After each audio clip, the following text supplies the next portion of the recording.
I Danmark har vi et lovforbud mod vilde dyr i cirkus, men 3 dyrearter er undtaget.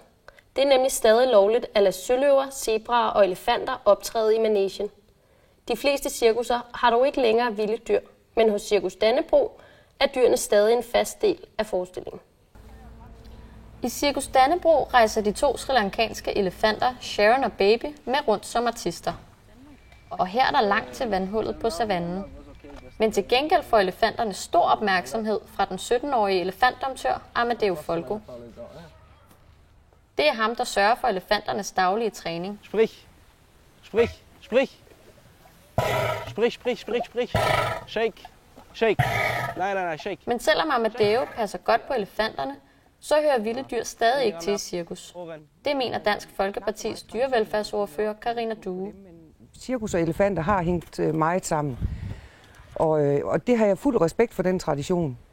Men jeg synes bare, at nu er vi altså ved at være så oplyst dyrevelfærdsmæssigt, så nu må traditionerne hvile lidt for dyrevelfærden.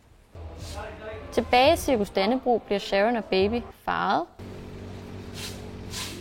trænet og pyntet inden deres store finale i manegen.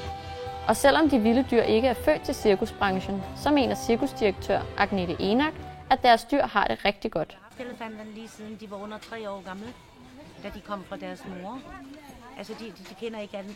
De kender ikke et andet liv. Men livet i cirkus, det kender de.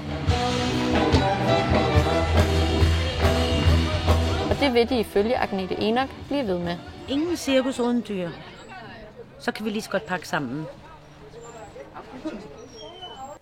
Dyrevelfærdsordfører for Dansk Folkeparti Karina Due vil senere i dag fremlægge et lovforslag for sine partifæller om et komplet forbud mod alle vilde dyr i cirkus.